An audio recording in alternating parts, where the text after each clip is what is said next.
Cuando tengas tu nuevo Luna 4 de foreo, es muy importante registrarlo con la aplicación de foreo. De esta forma comenzará el registro de la garantía y el registro del producto.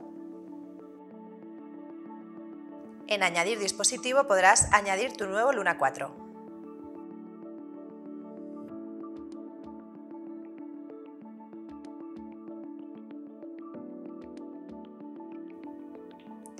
Y ya tienes registrado tu dispositivo. Aquí vienen todos los detalles, el número de serie del dispositivo, la garantía, la versión. Tenemos que seleccionar la fecha de compra, dónde compramos nuestro dispositivo y subir un comprobante de la compra. Si ha sido un regalo, simplemente haz la foto del dispositivo y le damos a registrar.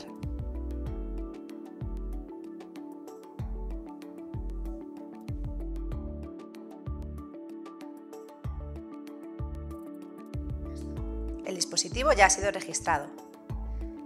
Te puedes meter en tu dispositivo y ver toda la información del producto y encontrar los diferentes tratamientos y configurar tu dispositivo.